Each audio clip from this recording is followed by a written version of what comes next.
मुंबईतील वांद्रे टर्मिनस या ठिकाणी एका महिलेवर बलात्कार झाल्याची धक्कादायक माहिती समोर आली आहे। रिकाम्या ट्रेनमध्ये झोपलेल्या 55 वर्षीय महिलेवर बलात्कार केल्याच्या आरोपावरून एका हमालाला आता अटक करण्यात आली आहे।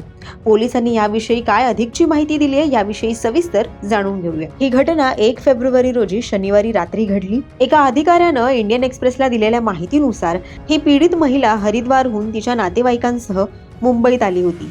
मात्र ट्रेन मुंबईत येऊन थांबल्यानंतर या महिलेबरोबर आलेला तिचा नातलग काही कामानिमित्त बाहेर गेला होता। त्यावेळी इतर प्रवासीही ट्रेनमध्ये होते, पण एक एक करून सगळे प्रवासी उतरले। ही महिलाही प्लॅटफॉर्मवर उतरली। प्लॅटफॉर्मवर तिला थोडी डुलकी लागली। आपल्याला झोप येत आहे हे लक्षात आल्याने ही महिला जवळ असलेल्या रिकाम्या ट्रेनमध्ये गेली आणि तिथे झोपली।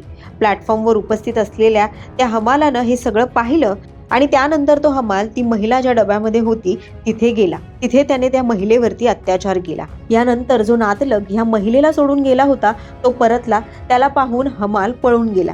यानंतर महिला आणि तिचा नातलग दोघांनीही रेल्वे सुरक्षा दलाचं कार्यालय गाठलं आणि रेल्वे पोलिसांना घडलेली सगळी घटना सांगितली। त्यानंतर पोलिसांनी सीसीटीव्ही फुटेज तपासलं आणि या हमालाला अटक केली। पोलिसांनी वांद्रे टर्मिनसच्या सीसीटीव्हीची पडताळणी केली। पहाटे 5 वाजता रिकाम्या ट्रेनमधून हमालाला ताब्यात घेण्यात आलं।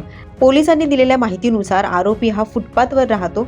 या प्रकरणात आरोपीला न्यायालयातही हजर करण्यात आलं होतं। न्यायालयाने आता त्याची रवानगी ही पोलीस कोठडीत केली आहे। राज्य तसेच देशभरातील अशाच वेगवेगळ्या अपडेट्ससाठी पाहत रहा लोकसत्ता लाईव्ह।